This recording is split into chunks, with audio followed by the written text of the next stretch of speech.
Oh, now we're on the recording in progress. Here are we. Here we go. Now we can start. We're on the seventh commandment, and we're going to move through this one really quickly. Last week we were on the sixth commandment, and the sixth commandment was the one about adultery, and we finally got to that at the end. And on the other page, the last section of it did talk about the adultery, divorce, and all that. And chastity took a lot of our time, and it was a long chapter. But this week we're going to read over each one of these six individual, and hopefully by the end of it, we'll get through it, and we can talk about it once we've read it. So if somebody can start reading, we'll read "You Should Not Steal," and then we'll go to chapter 1, and then we'll talk about it, what happened, and what what stands out for us in this first chapter. Okay, Article 7, the seventh commandment, thou shalt not steal. The seventh commandment forbids unjustly taking or keeping the goods of one's neighbor and wronging him in any way with respect to his goods. It commands justice and charity in the care of earthly goods and the fruits of men's labor. For the sake of the common good, it requires respect for the universal destination of goods and respect for the right to private property. Christian life strives to order the world's goods to God and to fraternal charity. Okay, hold on one second on that one. Hold on one second. So when we read the other commandments, Jesus had a statement about them, but this looks like in 24:1, it's something that the church looked at and put together. So it looks like that. It's sort of like what we talked about before.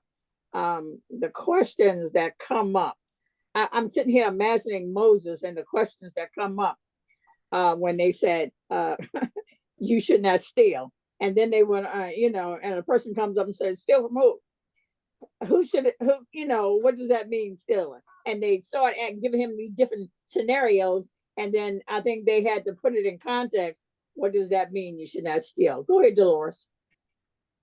Okay, the universal destination and the private ownership of goods. In the beginning, God entrusted the earth and its resources to the common stewardship of mankind, to take care of them, master them by labor, and enjoy their fruits. The goods of creation are destined for the whole human race. However, the earth is divided up among men to assure the security of their lives, endangered by poverty and threatened by violence. The appropriation of property is legitimate for guaranteeing the freedom and dignity of persons and for helping each of them to meet their basic needs and the needs of those in his charge. It should be allowed for a natural solidarity to develop between men.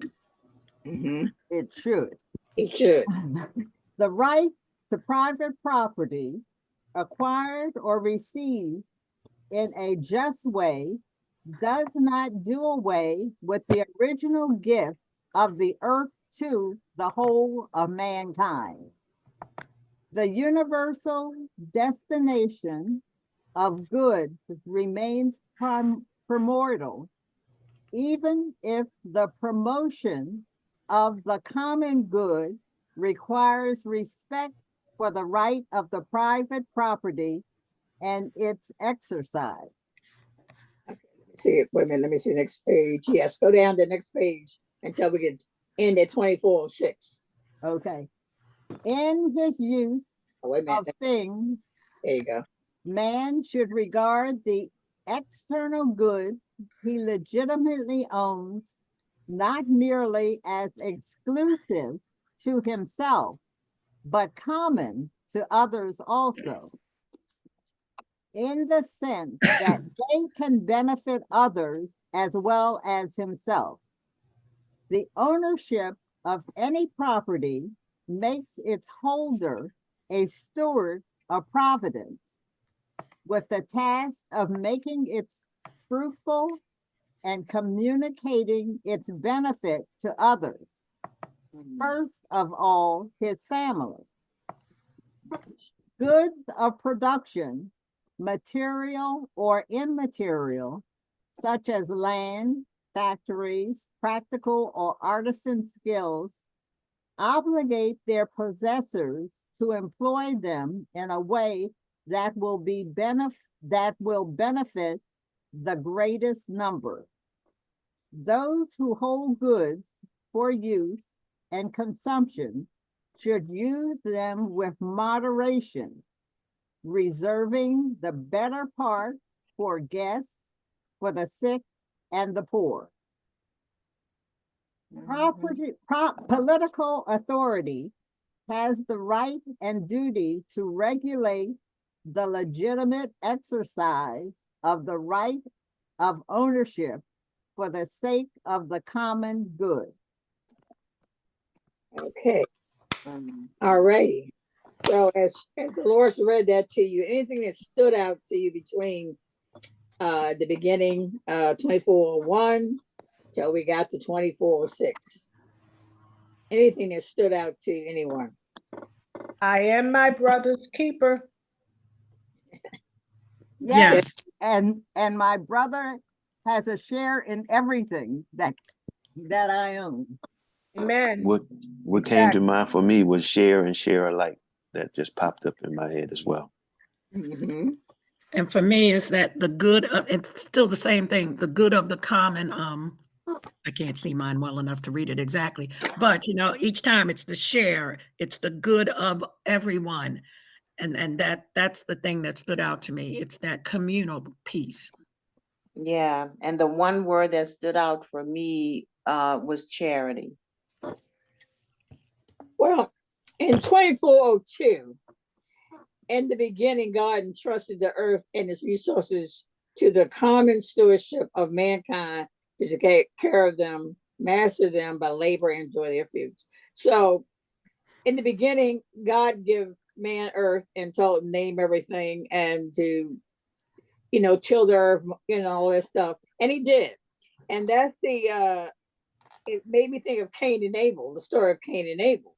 Mm-hmm. Where one took care of the animals, one took care of the fruit, and they were supposed to be sharing their labor, and one felt their labor wasn't good enough for God, and the other one did. This what makes to me that man just changed the way we were supposed to be sharing it.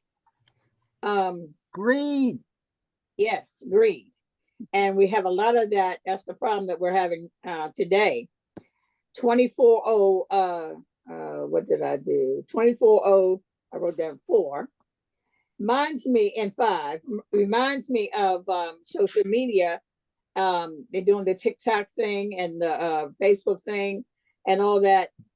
Even though these people created it and they're at they're having them in front of Congress, it is their responsibility to share it, but it's also their responsibility to make sure it is safe for the people that they had this, built this product for. So they had no idea in their mind when they created this, and was all excited about it, that they were going to have all of these different problems that came across that. And I'm sure that in our next segment, it talks about that. I created this process. I created this for you, for everybody to use it, but how we use it is makes a difference. How do we use a product or that was made by one person for the benefit of all? They talked about let's talk about Boeing and the airplanes. They talk about the right now Boeing is going through a strike. they're not, they're having a lot of difficulty with their planes, that they're falling apart. They're having collisions and all kinds of things that are happening. So what do they do with a product that they made for everybody, but not paying attention to all the other little aspects that goes behind in the behind scenes? So I think we're going to hear that, and we're going to hear some of that in the rest of the readings that we have. Any other comments anybody have? I do. I just want to say that the main thing to me was responsibility. As a responsibility. It's really something to think about. The responsibility, yes. I don't think, I think that when you look back at the beginning, we started tilling the ground and raising fruit and vegetables for our own family, for our own survival. And it didn't occur to us to share it with anybody else until we needed something else. Remember it? So at the beginning, it was I was doing this raising, I was raising these crops to feed my family, but I needed something. My tool broke down. I needed another tool. So where did I get that other tool from? Now I got to share what I just was going to be just for my family, to the other person, so that I can trade it, so that I can get something that I need. So it becomes a back and forth. Now it's not only just for my family, it becomes something that I can barter with others. This reminds me of when I used to teach AP Environmental Science. There was an activity that we would do called the Tragedy of the Commons. And with that activity, and I'm going to shorten it as much as I can, the activity, you had a certain amount of resources. And the commons, the people had their opportunity to go and take what they needed from the resources. It's sort of like God and the manna in Exodus. Right. And when the people took more than they needed, that's when the tragedy occurred. Yes. Because it just made everything unbalanced, and you ended up with people who did not have. And this is what we see in life, and when you take these resources and you create this thing for yourself, people have to remember that the resources that made it were part of the shared economy. Right. And even though you made your thing and you want all the gain you can get out of this thing that you made, remember that those resources that produced that product came from those shared resources that were available to all the people. And that's where that's where, for me, this is just me, capitalism, in my opinion, is so anti-faith. It's anti what God wants us to do, because that greed disrupts the whole communal process.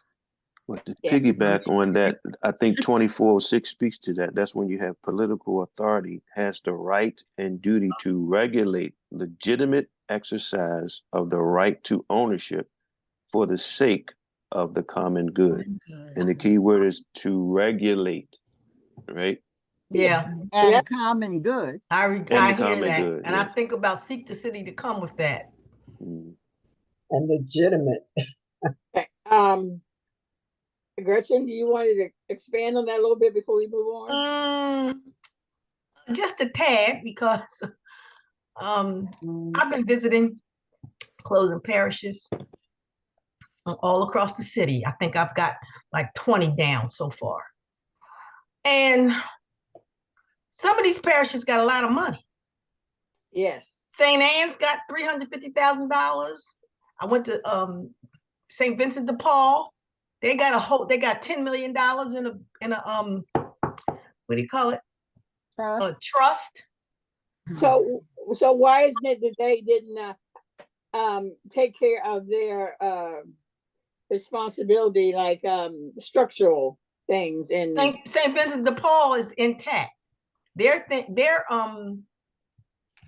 Are they closing St. Vincent de Paul? Yep. You talking about the parish? I beg your pardon? You're talking about the parish, not the charity, the parish, right? The parish, the church downtown, right next to the The post office. Post office. Right. So- That church is structurally sound because their endowment, that's what it is. Their endowment regulates them to have it structurally sound, and they have to do those things. And I went in and I looked around, talked to the caretaker and everything, and they have money. So we don't know. I don't know. I don't, I mean, to me, see now what you're saying don't make sense, because what I'm hearing is that a lot of those parishes they didn't have enough parishioners to cover. Well, yes, to cover the cost of keeping the parish alive. that is true. That is true, but not all of them. Not all of them that are closing are financially strapped. Right. Most of them are, like St. Dominic's. St. Dominic said nobody's coming, so they don't have any money to keep the church open. I understand that, but there are a few. It's so political. Well, Are you saying they have the right to appeal, and only 6 churches appeal? I just read an article Sunday on it. Right, I did too. I read that article. Only 6 parishes appealed, and none of the parishes that you mentioned appealed. Gretchen, none of the parishes. St. Vincent de Paul wasn't listed in the article, but when I talked to the gentleman, he said we're not sure if we're gonna close yet. We put up an appeal. Today's Thursday. I talked to him on Tuesday. Yeah, I didn't see them in the article, so they only saw 6 in that parish wasn't mentioned. So I read the article myself. I did, and so we're getting news, but we're not getting all the news. and that's true. We're not getting everything, but for political, that 2406, I've kind of piggybacked on Michael. It's a lot of politics. We don't know everything, and not necessarily civil politics, but church politics. Yeah, we don't know everything, and a lot of times we know more at St. Bernardine's than a lot of people know at other parishes. Yeah. The pastors got letters. Our pastors got letters and didn't share the letters with the parishioners. They had no idea that the archdiocese sent letters to talk about this over a year ago. They had no idea. They had no idea. Next thing they know, they got a letter saying, you shared the letter, they were closing. They didn't share the letters before that, so they could muster or group to do what they need to do now, what they're doing now. It's not all. Sometimes it's whoever's in charge did not, I'm going to this parish, I'm a part of this parish, but you're not telling me everything that's going on. And that's totally not fair to them at all. No, and with the money thing, there's money that might be there, but you can't get your hands on it for the things that you need to do with it. Because like with an endowment, it said that endowment's for the structure, but they might not be able to pay the gas and electric bill. You know what I mean? Yeah, also, remember the tax to the archdiocese that everybody owes? Yeah, everybody owes a whole bunch of taxes. Everybody owes a whole bunch of taxes to the archdiocese. Are they able to pay anything on that? I mean, there is so much stuff that, like Gretchen said, it's so much stuff that we don't know. Right, and like she said, it's church politics. and the way to know some of this stuff is to be on the parish council, be a corporator, be in those positions where you hear more than you hear sitting in a pew. Some people just sit in a pew and they're not going to hear everything. When they have those things up to join, go join some of these things so you know, because sometimes you don't know until you sit behind the scenes and you go, oh. I sat on parish council for years. I'm out of it now, and I'm saying to myself, I'm not going back because this work. It is work, but it's also you learn. You do learn stuff when you are in those particular things. So let us move on to respect for persons and their goods. Jumping on some of that now. Dolores, you want to keep reading? Okay. Respect for persons and their goods. In economic matters, respect for human dignity requires the practice of the virtue of temperance, so as to moderate attachments to this world's goods. The practice of the virtue of justice to preserve our neighbor's rights and render him what is his due, and the practice of solidarity in accordance with the golden rule and in keeping with the generosity of the Lord, who, though he was rich, yet for your sake became poor, so that by his poverty you might become rich. Respect for the goods of others. The seventh commandment forbids theft, that is, usurping another's property against the reasonable will of the owner. There is no theft if consent can be presumed, or if refusal is contrary to reason and the universal destination of goods. This is the case in obvious and urgent necessity, when the only way to provide for immediate essential needs, food, shelter, clothing, is to put at one's disposal and use the property of others. Okay, we're gonna hold it right there for a minute. And did we find anything in that one that stands out for us in those two paragraphs? Too much. It's a lot. That's a lot. That's Can why I you make stopped. it a little bit bigger? Wait a minute. That's a lot. Figure out where my rest of my stuff is, because I need to mute people who's not. I hear stuff in the background, and it's gonna have to. I'm gonna have to mute some of you out. Gwen, you want to get ready? You get ready to say something. I was saying, could you? Okay, I am. Give me a minute.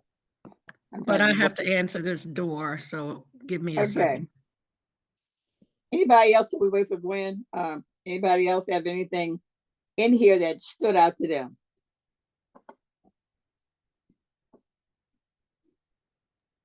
Well, this is Esther. I think when I'm reading all of this in the Catechism, it just takes me back to historically all of the things that have been done. When I read this particular one, usurping another's property against the reasonable will of the owner, all I could think of was document of discovery. Have you heard of that? This was the church. This was the Catholic Church back in the 1500s, I believe, that declared ownership of any lands of people that were non-Christian. That was the whole basis for colonization. They literally killed people, just like what happened in the United States when the English came over and ran the indigenous people, our Native Americans, off their land and took it. So that started with the document of discovery in the Catholic Church. I think that I don't think that we're called to, that's not respecting the good for the persons and their goods. Exactly, but it's the property too. Yeah, it doesn't seem like it should be. This is driving me crazy right now. I can't seem to. There we go. I'm hearing background. There you go. Now, when you talk about respect for people's goods, it means that, somebody's built something, but they want to share it, but you have the right to respect what they've done. For the most of the time, when people are developing something, I think they're developing it for the good of everybody else, but also for them to make money. But it seems like, say a car, for instance. This is what I never understood about cars. They built a car, okay, for the good of everybody else to use. But yet they put these speeds, 120 miles per hour plus, on here that you can't use. To my thinking, why is it that the cars are made with that much speed? The respect for others means that I respect the speed limit when I'm driving this car. And I respect the fact that it, was built for my use, but I also respect the fact that I could hurt somebody with this invention. I don't think back in the day when Ford created this, I'm just using Ford for example, because it was one of the major ones, they had no idea that this car was going to kill somebody until it did. I think that, to me, that's when that did that person, and when those people do that, I think that takes the respect out of the good that the person was trying to do for everybody else. I mean, that's just my thought. Anybody else? I just wanted to say what comes to mind with respect to goods and others, particularly here, what's going on is just eminent domain. I mean, I think I think that's one way of seeing how it helps people, particularly when they're building new roads because of the increase in population. They are somewhat intruding on other people's land, but for the most part, people do give them permission to put up walls, to put up these, I don't know how many concrete walls there are in Maryland now, but they're sure coming up in Virginia. But I think that is, to me, a good in service that I've seen materialize here in Northern Virginia. Well, it all depends. Now, you mentioned eminent domain. I might be a product of that. They build in the red line, and one of the maps goes right through my property, and I might have to give up my house so they can build this what is it? What is it? Subway? What is it? System to come through West Baltimore, and what we're hearing that they're going to tear up our neighborhood, which is a good neighborhood, to build this. They want this to come from from east to west, and it's going to come by St. Bernardine's. So they're going to have to take part of the street of in the middle of St. Bernardine's, but also they got to tear down. They don't know whether they're going underground to Cook's Lane or they're going over and take down our houses to go overground. I think that's where, when we were talking about, and I might not have a choice. I might not have a choice to stay here or not. They're going to offer you 2 cents to go, but it's eminent domain, and that's what they're using. And my neighborhood's trying to fight it, that they don't, do that to us. But that's one of the ideas that's coming forth. I think that, I'm sorry. Go ahead. Go ahead. I thought you were finished. I'm sorry. You were talking about the eminent domain. Yes, it, in a way, and when they talk to people on the news, people are looking forward to the red line coming. I was, until they thought about taking, my home, from me to build it. Now it becomes, I'm just not worried about it until it happens. Nobody sent me a letter yet. That's just the talk. Right. Talk, about it. And I think that's where partly where you look at your political authority. I mean, people have stopped people from building things because they were aware of it. They're part of the community, and like you said, you get on these committees and stuff, and particularly in these communities, and you find out what's going on. In Loudoun County, they stopped the subway from being built, from being extended towards Leesburg. So there is political authority that comes along with that. People have to realize what that is and the power, and the power that has. Well, it depends on, here in our situation, depends on the governor. Last governor said he scrapped it. The last governor said he didn't see, we had buses, he didn't see any thing, the reason why we needed it. And he gave the federal money that was assigned to it back to the government. This new governor is saying we need it. And most of the people want it. So now he's pulling money back into it. So it's a whole lot of controversy about it. And again, Gretchen, another article that was in the paper talked about the county part of it. The counties, Carroll County and all of them, they're fussing about it because eminent domain is taking part of their land that they don't want to give up. You know, so it's called a Piedmont project.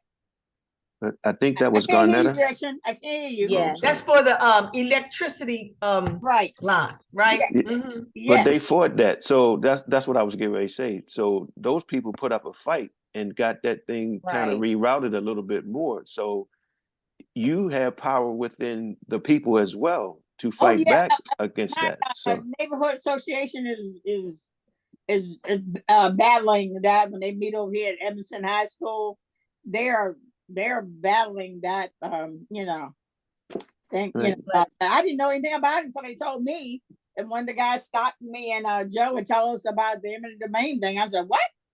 You know, and I said, "But we haven't gotten any letters or anything telling us that's happening yet."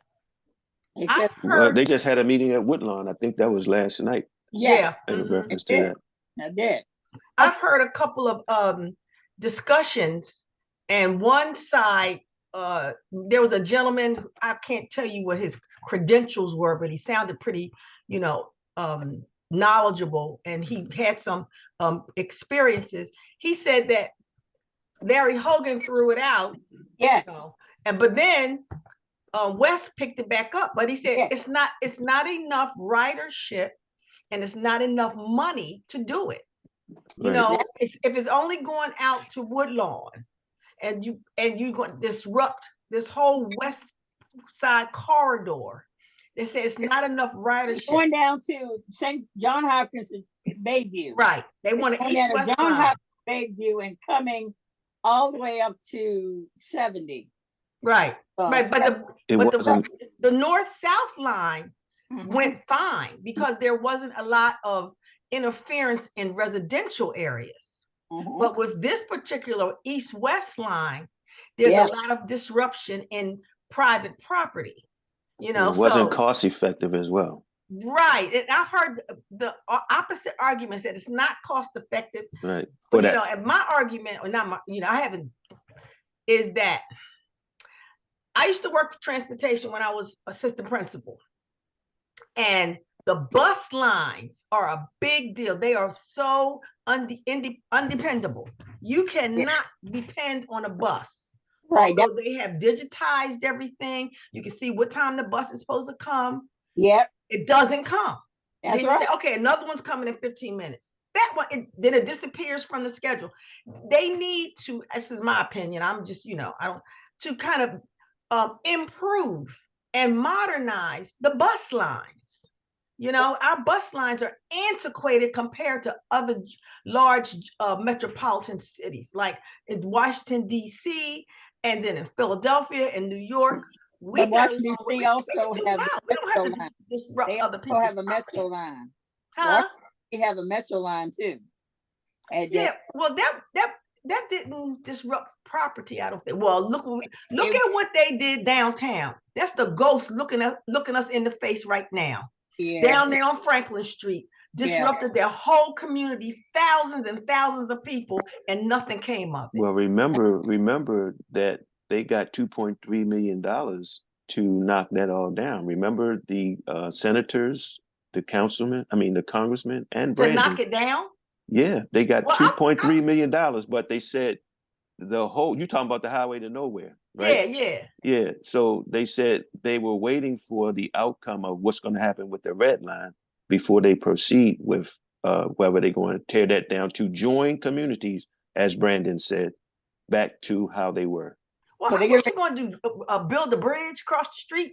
Well, it's going to be interesting how they're going to do that. But they can tear that down now. So, but the highway's getting ready to be torn down.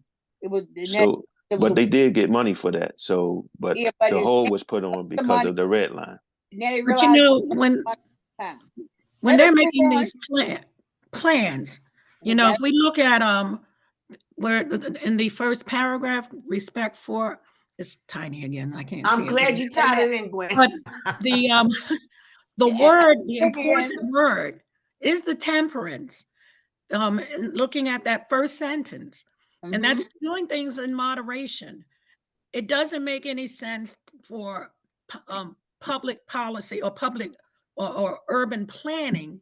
It doesn't make any sense to plan something that you think is going to be better at the cost of disrupting a good neighborhood. You know, that makes no sense. Right. And so if they were doing the planning with that word temperance in mind, they would be looking at the entire picture.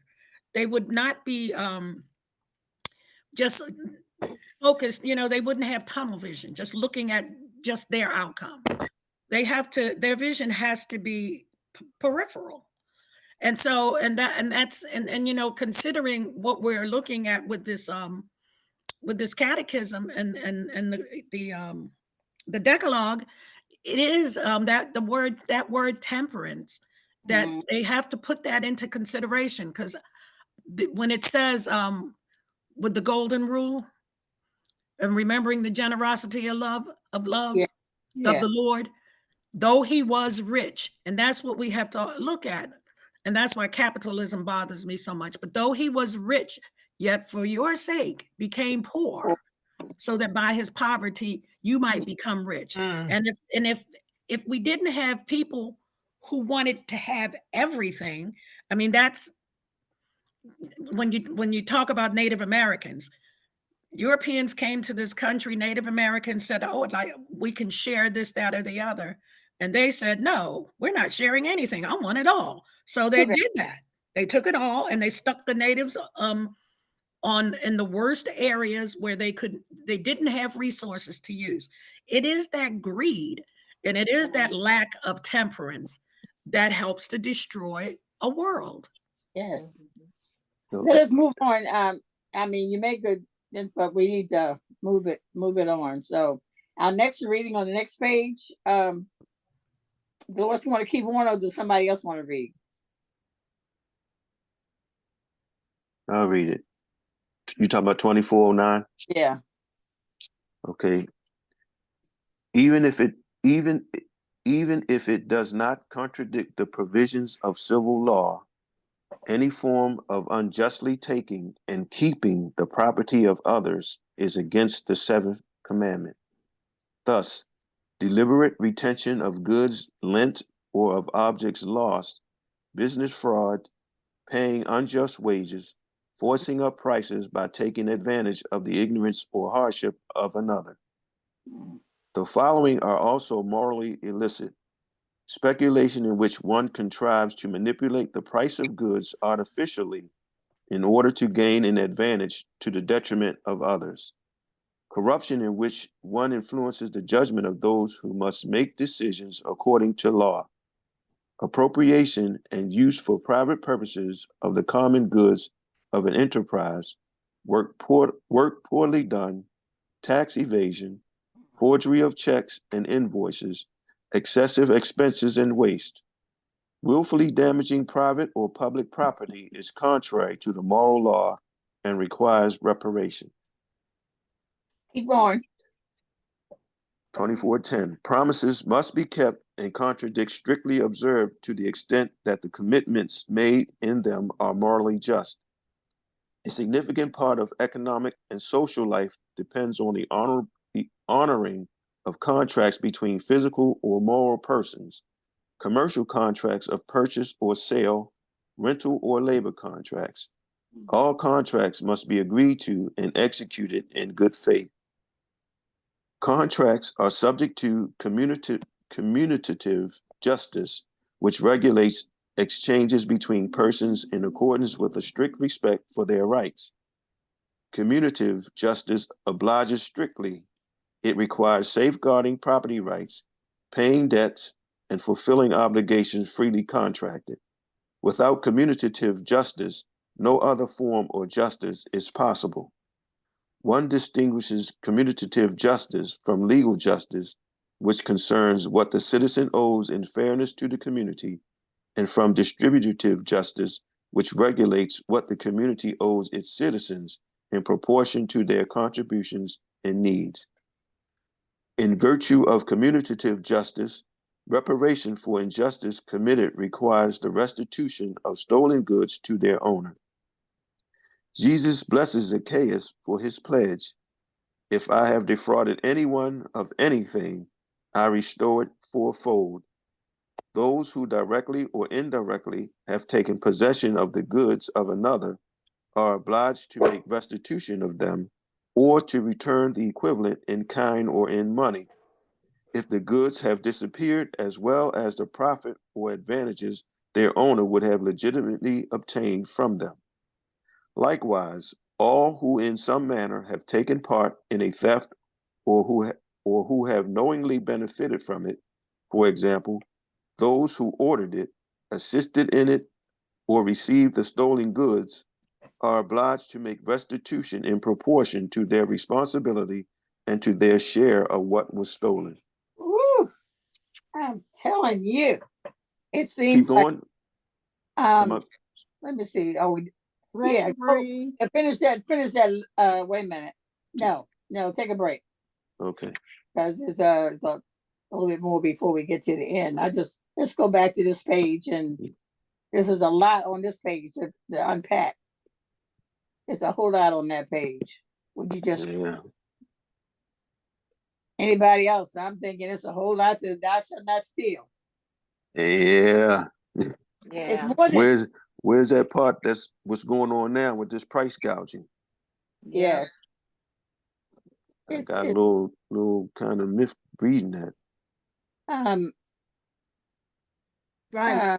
I was thinking the same thing, the price gouging, but that 24.9. oh, I think it's 24.9. Yeah. yeah. But it's so much in here. It's everything that we are seeing today. Yes. For some reason, when you hit 2412, there's not a lot of talk about it now, but there was also talk about reparations for enslaved Africans who built this nation and have yet to see any kind of reparation. That's where what hit me on 2412. This nation and other nations Exactly. throughout the world. They can't afford to pay us back. They can't afford. They give the Native Americans casinos to pay them back. They can put a casino on the land, and they said you're gonna keep some of the money for yourselves as reparation for what happened to you. Which is such an insult, in my Think opinion. about that. Right. Think about that. Yes, it is.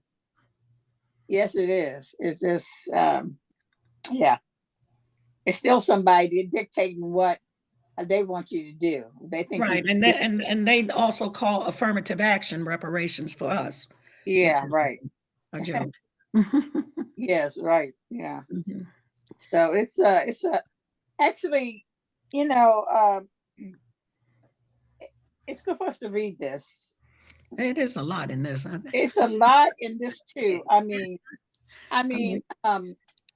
I guess I'm sitting here thinking, I don't know what Jesus thought when he wrote. God thought when he was writing these commandments. So simple. Thou should not steal. To me, it means that you shouldn't take my cup off the table and say it's yours. It's more than it expands from that cup. Mm-hmm. It expands. And you read here, it's so much points out how expansive it is, because it's even more expansive than what we see here. And yet we see a lot here as it is explaining it. But the part, and I don't remember where it was, that really hit me. And it's like, yes, this is. I know I'm pushing you all to read so much to stop in each paragraph, but it's like I said, 6 parts, and we still might not get through all the parts. I think Gwen is talking, but we can't hear. You can't hear who? Gwen. Gwen is talking. Gwen is talking. Gwen, we hear you. We see your mouth moving, but we can't hear you. I think she froze. Her screen froze. Yeah, she's out.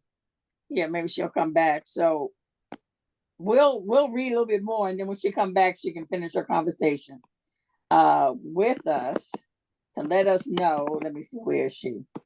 And I got to hit this screen to find out where I can. He'll come back eventually. Loretta just joined again. Loretta jumped off, and that's that. Did you want me to keep going at 2413, D, or what? Yeah, I do. But I also was trying to find out where she was. But go ahead. Okay, 2413.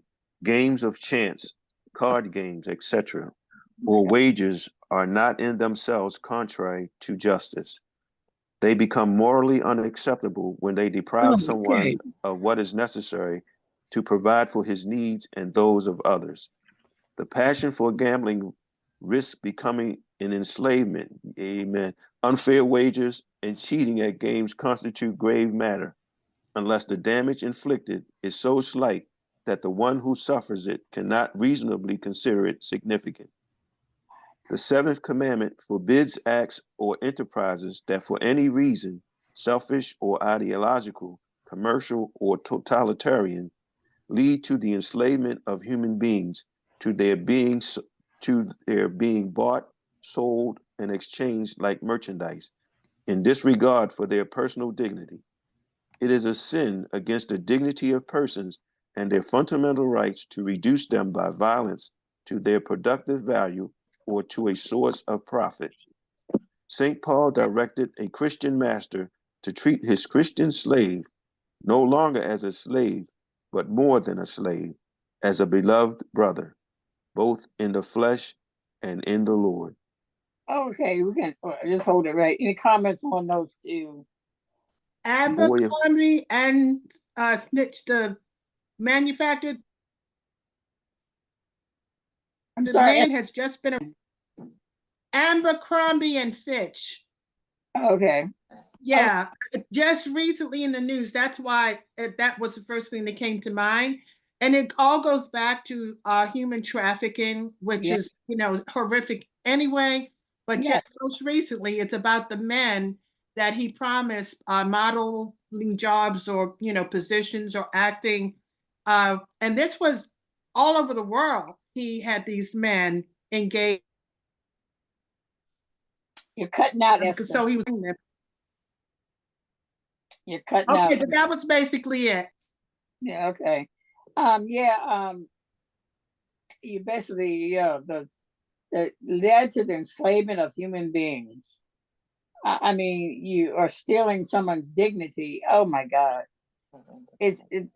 I'm just overwhelmed with stuff that's in here that I never thought of. The game of chance. And we talked about that again, the casinos, the stuff that people unfair wages. We're talking about that right now. Now we're talking about you're talking about gambling. Every time you turn on TV now, you can bet on anything in the world that you want to now. All these little sites where you go to bet on a game. And what they do is like it says these passion for gambling risks becoming an enslavement. And that's why people lose their homes, they lose their families just because they want to they do a game of chance because they're trying to get rich. That's all it's about.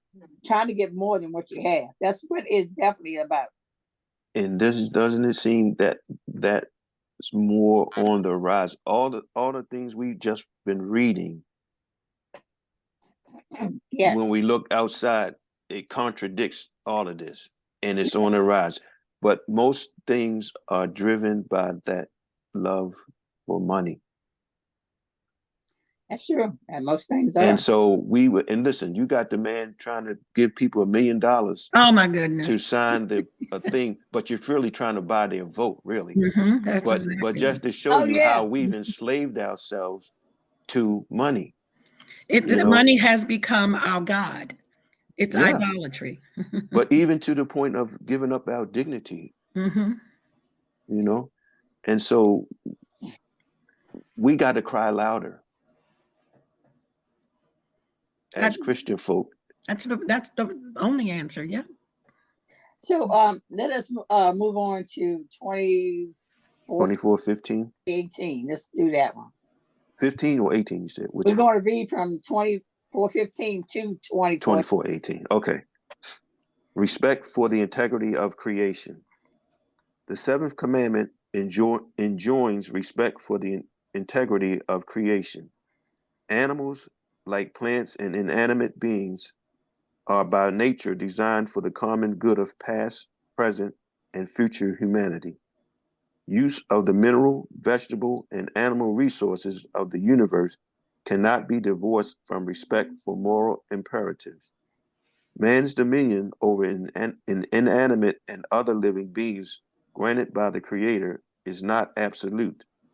It is limited by concern for the quality of life of his neighbor, including generations to come. It requires a religious respect for the integrity of creation. Animals are God's creatures. He surrounds them with his providential care. By their mere existence, they bless him and give him glory. Thus, men owe them kindness. We should recall the gentleness with which saints like St. Francis of Assisi or St. Philip Neri treated animals. God entrusted animals to the stewardship of those whom he created in his own image. Hence, it is legitimate to use animals for food and clothing. They may be domesticated to help man in his work and leisure. Medical and scientific experimentation on animals, if it remains within reasonable limits, is a morally acceptable practice since it contributes to caring for or saving human lives. It is contrary to human dignity to cause animals to suffer or die needlessly. It is likewise unworthy to spend money on them that should, as a priority, go to the relief of human misery. One can love animals. One should not direct to them the affection due only to persons. Thank you. So, you know, that whole section is singing to my heart.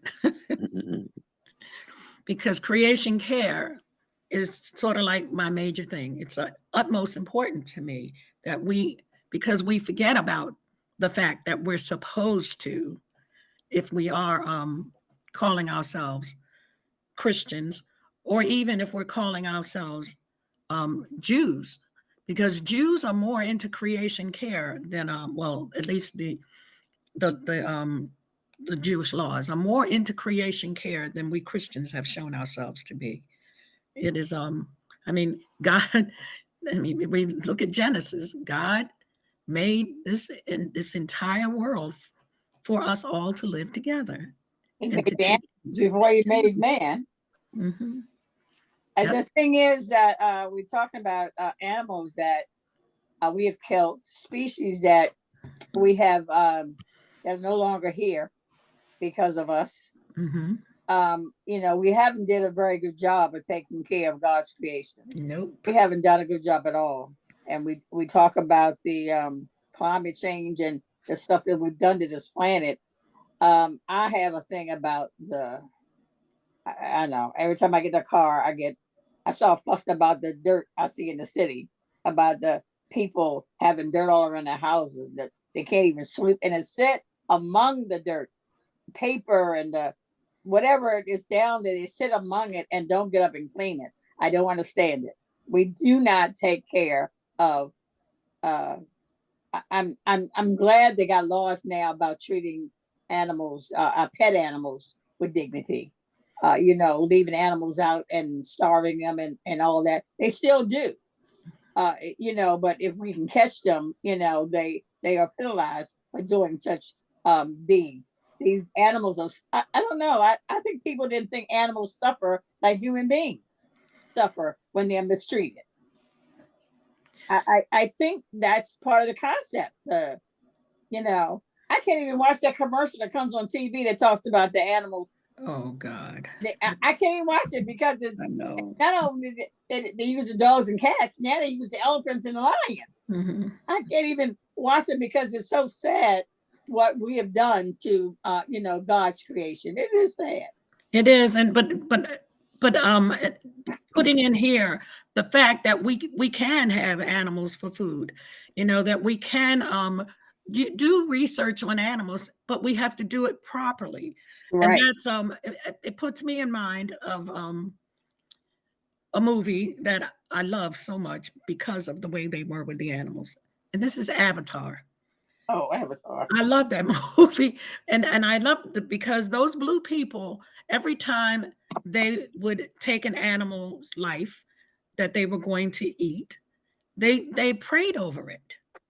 You know, they treated this animal as like it had a soul. You know, like they would, as if it was sort of, you know, they were anthropomorphizing a little, but it was the whole idea of it. You know, you are taking this animal's life so that you may live, but that doesn't mean that you just go out and just haphazardly slaughter these animals. You know, you have to respect what the animal is doing for you in giving its life, even if it wasn't voluntarily. Right. Well, I would never think this section would be a part of the seventh commandment. That's for sure. But I wanted to ask a general question because when I read this catechism in this part, where you find so much that encompasses a commandment, unlike thinking about what Dee said. But I used to think that thou should not steal was just basically taking my sister's graham cracker or something. Right. Yeah.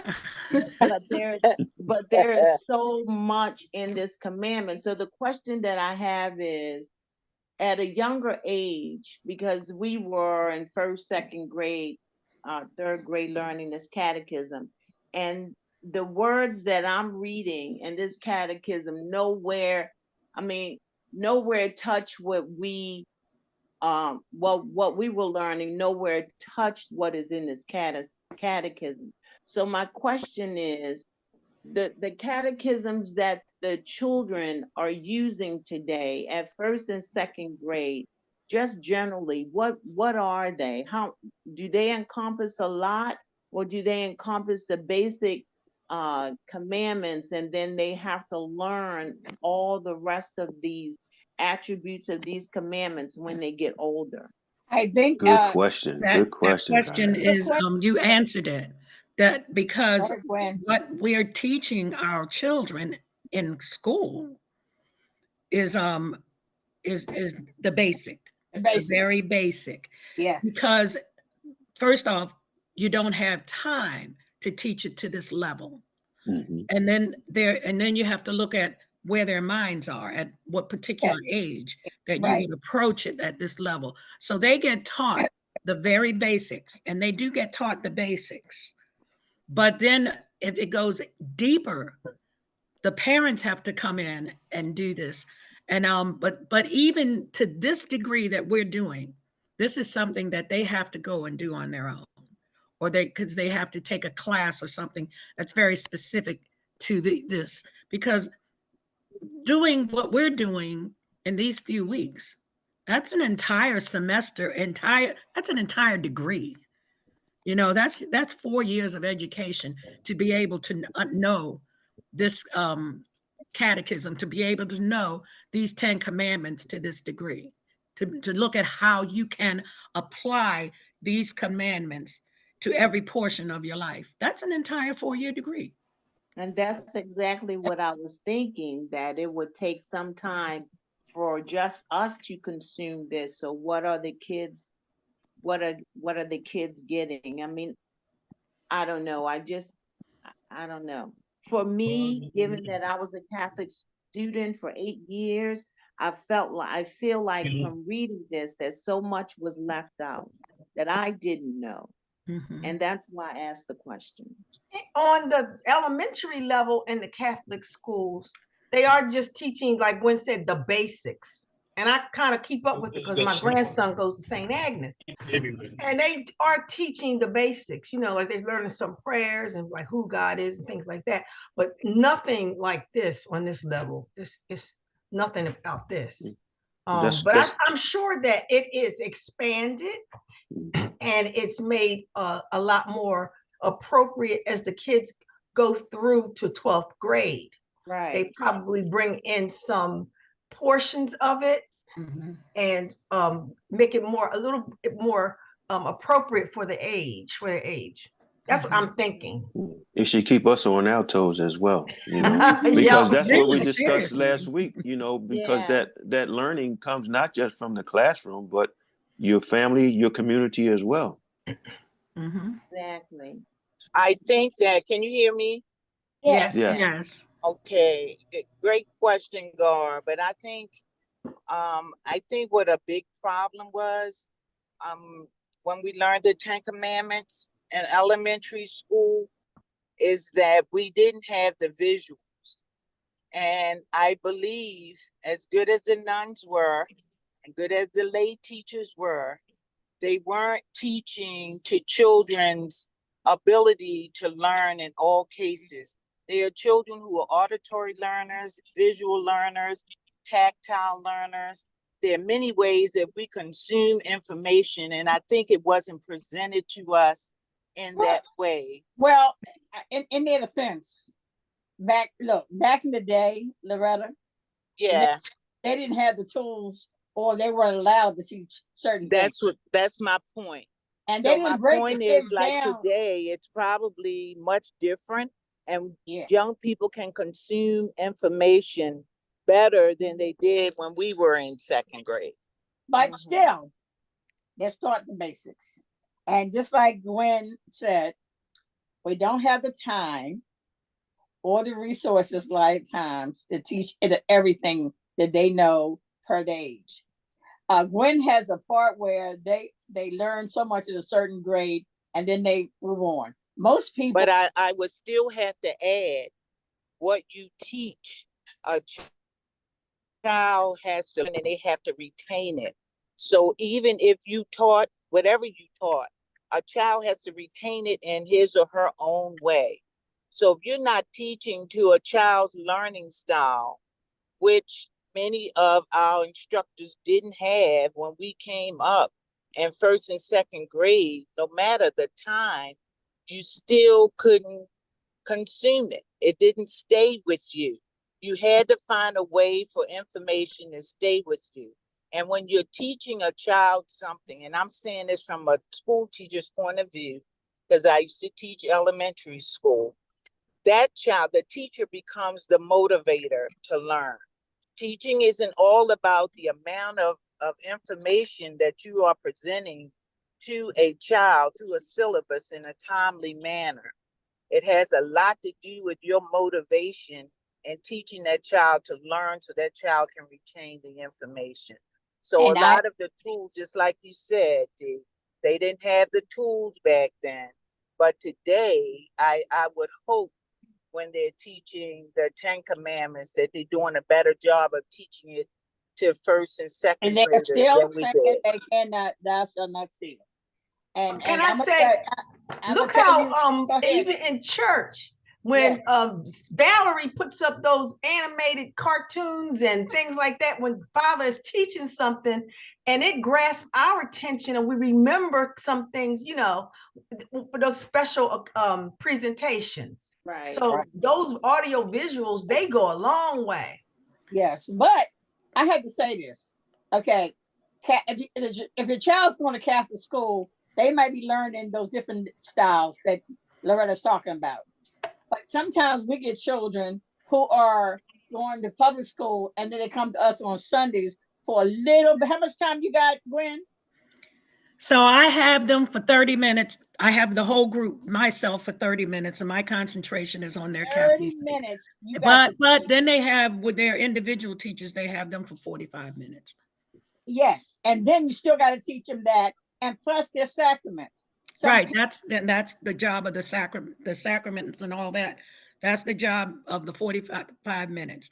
That's why I divided it into the time that I have them for my 30 minutes to do things that are more broad. Like, for instance, for the past since we started this year, we've been looking at the Mass, the parts. But let me, and can I just say? But wait a minute. And every time I do my class, and this is because I was Baltimore City Public School trained, every time I do my Mass, I always try to cover all of the modalities of learning. And Yes. that's, and like I said, that's because I was a Baltimore City public school training. Catholic schools, private schools are able to get away a little bit more Yes. with not covering all of those modalities. Public school, especially Baltimore City, since it's under the microscope, is very strong about making sure that we are able to reach special needs kids, because if we don't, we're going to be cited and we get in big trouble. Right. And so Gwen answered the question right there, and that's what I'm talking about. Just the fact that she breaks her children up in groups, that in itself is But teaching still, to a child's style, still have teaching only to a child. so much time. I'm just saying, you still only have so much time, and a lot of parents put their children in those parishes, in those schools, because they want them to have the sacrament. They don't even care about anything else. They want them to have the sacrament, baptism, the first communion, confirmation. They want them to have those sacraments, and then they're done. They don't really know what's underneath those sacraments.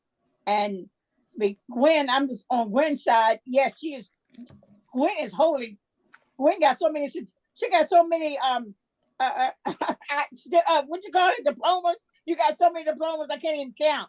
No, I don't. She is highly qualified.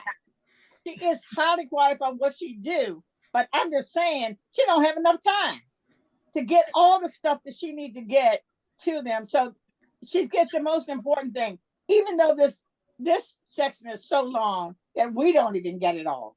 And I only have no more time, and I want to go over this last time because it's 12:30 now.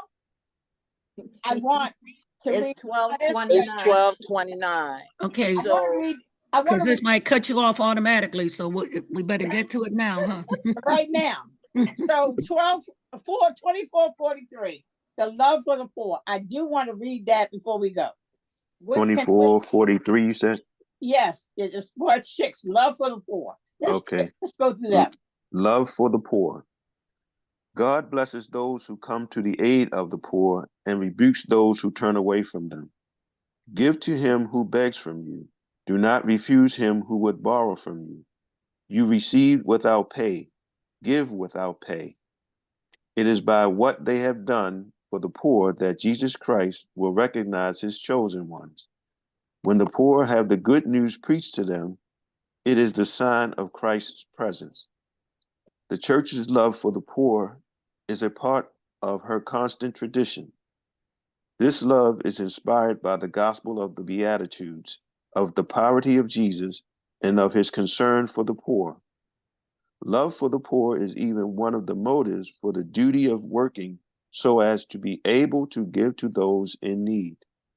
It extends not only to material poverty, but also to the many forms of cultural and religious poverty. Love for the poor is incompatible with immoderate love of riches or their selfish use. Come now, you rich, weep and howl for the miseries that are coming upon you. Your riches have rotted and your garments are moth-eaten.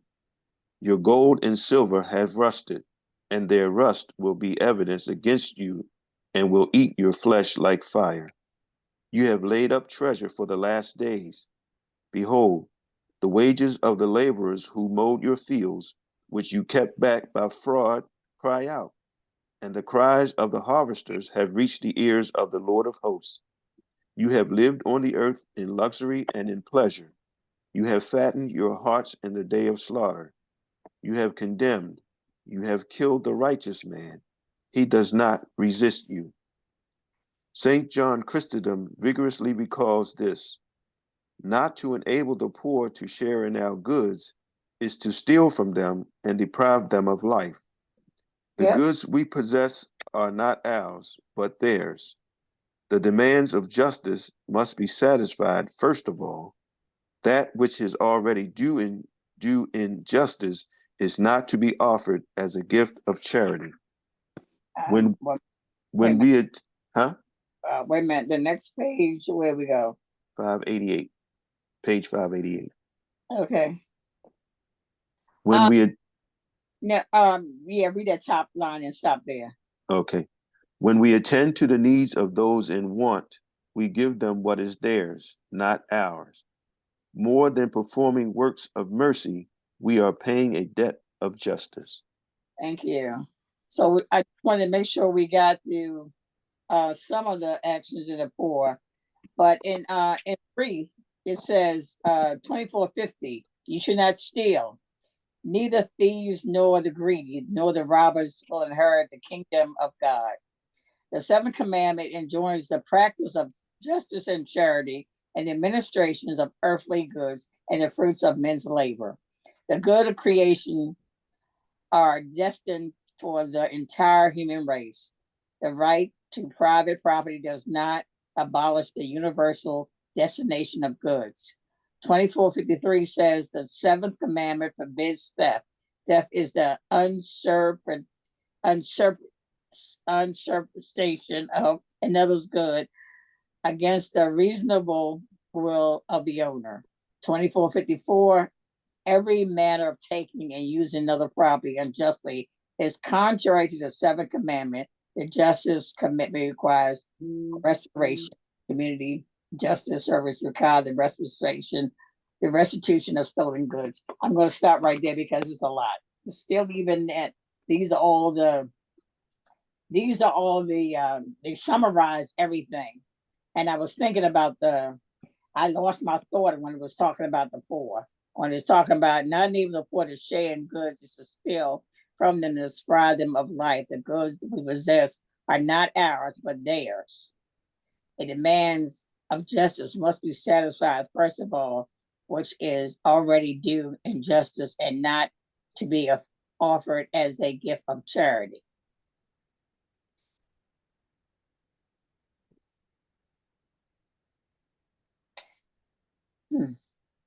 I still lost it. It'll come back to me next week. There was something I wanted to say about the poor. Well, I just want to say this. I love that it says whether they're poor in goods or poor in culture or poor in it was something else because they said three things. You know, it's like, yeah, pointing out the fact that being poor is not just not having these things that you need, but it's not having been enriched in your mind, yes, enriched in your heart. yes.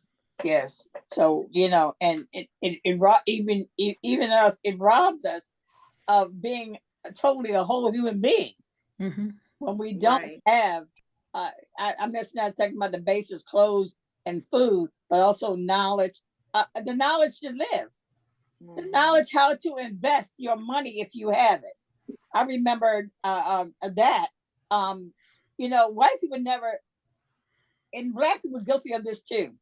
Once you learn how to invest money to help you and your family, you didn't share that with somebody else. And that always bothered me. Sometimes our knowledge of something that we do and we don't share with someone else, that keeps them poor. Yeah, that's true. It keeps them poor. It does. It doesn't help them at all. And sort of like even as we came out of slavery, and some of us got more educated than others, we didn't share that. And that bothered me. We live through that crabs in a barrel mentality. Yeah. I've got mine now. You figure out how to get yours. But when I read this section, I really think this, I know they're still looking for some miracle by her, but this is the epitome to me of Mother Mary Elizabeth Lang. Yes. The epitome of it, and why and why she's not a saint today. It just behooves me, but I understand their practices and all, but I disagree with it, and I think this is the epitome of her. I agree, and I recall a homily Father Rich gave where when he was saying, why can't they see that just the fact that she was able to survive like she did is a miracle in itself, Right. Absolutely. I stopped the share and I'm getting ready to stop the recording.